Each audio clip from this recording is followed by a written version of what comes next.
तुम्ही startup founder आहात. तुमचा स्टार्टअप नुकताच सुरू झालाय. गाडी थोडी थोडी रुळावर येतेय, पण बऱ्याच शंका आहेत, अनेक अडचणी आहेत, खूप सारे प्रश्न पडले.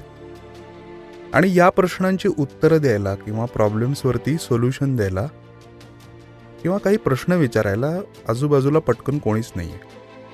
अशातच एक दुसरा फाउंडर तुम्हाला भेटतो. त्याचं स्टार्टअप बऱ्यापैकी सेट झालंय आणि तुमच्या अनेक प्रश्नांची उत्तरं त्याच्याकडे आहेत. तुमची चांगली दोस्ती होते आणि तो दुसरा फाउंडर तुम्हाला खूप मदत करतो, थोडा वेळ देतोय आणि मोबदल्यात काहीच मागत नाही. असं झालं तर? किंवा असं होतं का?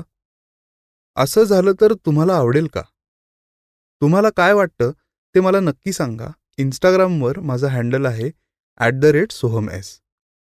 नमस्कार मंडळी, मंगळवार मार्केटिंगमध्ये तुम्हा सगळ्यांचं स्वागत.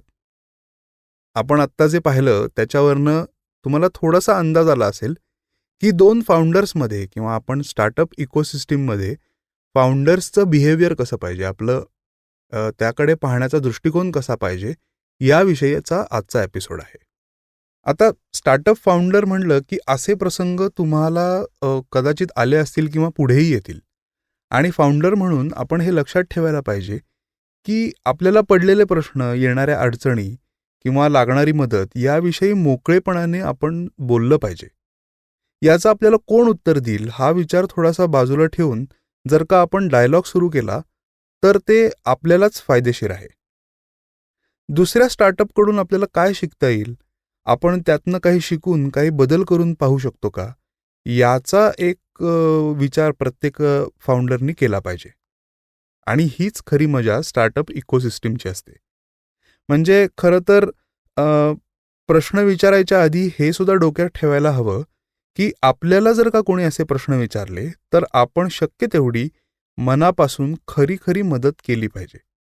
यातून आपल्याला काय फायदा होईल याचा विचार न करता फाउंडर्सचा मुक्त संवाद घडायला पाहिजे. एकमेकांच्या अनुभवांची देवाणघेवाण झाली पाहिजे. आपल्या बोलण्यानी एखाद्या फाउंडरचा बरेच दिवस अडकलेला प्रश्न सुटू शकतो, हे किती समाधानकारक आहे. आता एक गोष्ट थोडीशी लक्षात ठेवली पाहिजे जी घडताना दिसत नाही, की असे प्रश्न जेव्हा आपण दुसऱ्या फाउंडर्सला विचारतो त्यावेळेस त्याच्या वेळेचा आदर ठेवला पाहिजे. म्हणजे तो जो फाउंडर आपल्याला वेळ देतोय तर त्याला गृहीत न धरता त्याचा थोडासा वेळेचा आदर ठेवून आपण त्याच्याशी संवाद साधू लागलो आणि एक प्रकारचं मोकळं वातावरण जर का तयार झालं तर मग चर्चा करणं आणि चर्चेतनं काही निष्कर्ष निघणं हे सोपं होऊन जातं. अजून एक मला इथे सांगावंसं वाटेल की काही गोष्टी अशा असतात की ज्या फुकट देणं कठीण असतं. म्हणजे एखादी एक्सपर्टीज असेल, एखादी सर्व्हिस असेल ज्यांनी तुमच्या स्टार्टअपमध्ये बदल होऊन तुम्हाला फायदा होणार असेल तर त्याचे पैसेही तुम्ही दुसऱ्या फाउंडरला किंवा त्या स्टार्टअपला दिले पाहिजेत.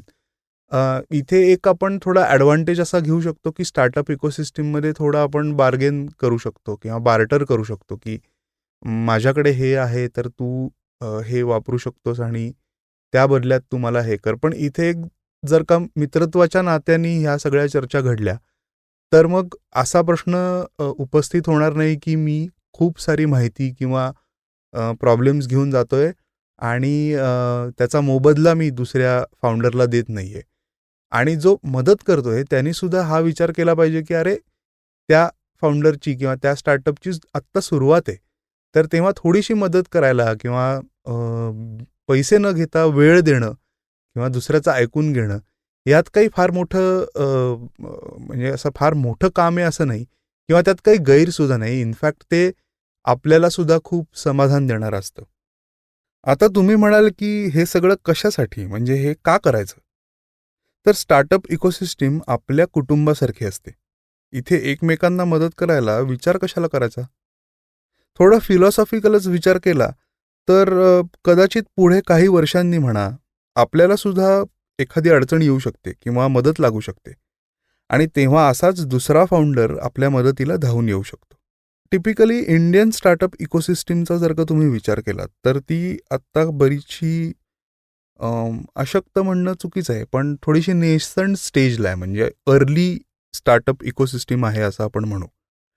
पण येत्या काही वर्षांमध्ये अनेक लोक आपापला बिझनेस सुरू करतील आणि एक असं चित्र दिसायला लागेल की खूप लोकांचे स्टार्टअप्स आहेत.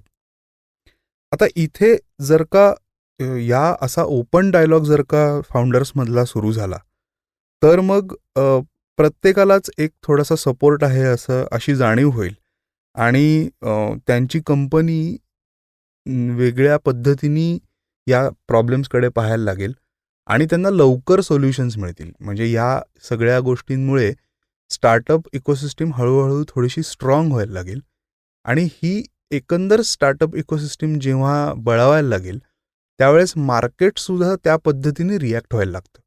म्हणजे मग प्राईस चांगली मिळते किंवा एक प्रकारचा वेगळा रिस्पेक्ट तुम्हाला सोसायटीमध्ये मिळायला लागतो आणि या सगळ्याचाच फायदा आपल्या स्टार्टअपला सुद्धा होणार आहे.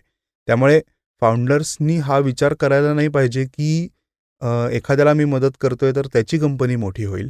त्याची कंपनी मोठी जरी झाली तरीसुद्धा आपण त्याला काहीतरी हातभार लावलाय हे फारच छान असतं आणि मग एकंदर मार्केटमध्ये सुद्धा आपल्याला जर का त्याचे रिपरकशन्स दिसायला लागतात की एक चांगली म्हणजे तेजीचं मार्केट ज्याला आपण म्हणतो ते येऊ शकतं आणि मग तिथून आपल्या स्टार्टअपला सुद्धा चांगले दिवस येऊ शकतात. मी सुद्धा खूप म्हणजे अनेक फाउंडर्सना अशी मदत केलेली आहे आणि त्याचा फक्त आणि फक्त आनंदच वाटतो. तेव्हा तुम्हाला काही बोलायचं असेल किंवा काही अडचण असेल तर नक्की संपर्क साधा आणि मोकळेपणाने प्रश्न विचारा. उत्तम चर्चेला सुरुवात झाल्याशिवाय या गोष्टी घडणार नाहीत हे आत्ताच आपण एपिसोडमध्ये पाहिलं आणि मग अशीच आपण एकमेकांना मदत करूया. तुमचे स्टार्टअप फाउंडर मित्र असतील तर त्यांनाही तुम्ही एपिसोड शेअर करा आणि तेवढीच मला फक्त तुमची मदत हवी आहे. म्हणजे आपण ही खरं तर पहिली स्टेप आहे असं म्हणूया की अशा प्रकारचं कॉन्टेंट किंवा स्टार्टअप फाउंडर्सना एक सपोर्ट सिस्टीम मिळावी हा जो मेसेज आहे हा आपण अनेक लोकांपर्यंत पोहोचवूया आणि याचा फायदा फाउंडर्सला नक्की होईल आणि तो इकोसिस्टीमला सुद्धा होईल. तेव्हा मी या एपिसोडच्या डिस्क्रिप्शनमध्ये सगळे डिटेल्स देत आहे. तुम्हाला काही प्रश्न असतील किंवा हा एपिसोड ऐकल्यानंतर तुम्हाला असं वाटत असेल की मी म्हणतोय ती गोष्ट खरी आहे पण मला ॲक्च्युली एखादा स्टार्टअप फाउंडर माहिती नाही आहे की ज्याच्याशी मी हे बोलू शकतो, तर तुम्ही माझ्याशी नक्कीच बोलू शकता. तुमच्या सेक्टरमधला एखादा स्टार्टअप फाउंडर मला माहिती असेल तर मी तुम्हाला त्याच्याबरोबर कनेक्ट करून देऊ शकतो आणि मग तुमचा चांगला संवाद घडू शकतो. तर मंगळवार मार्केटिंगवरचं हे प्रेम आणि हा सपोर्ट असाच तुम्ही कंटिन्यू करा. जास्तीत जास्त लोकांपर्यंत शेअर करा आणि तुम्हाला कसं वाटतंय हेही मला कळवा. आपण भेटूया पुढच्या मंगळवारी. तोपर्यंत राम राम.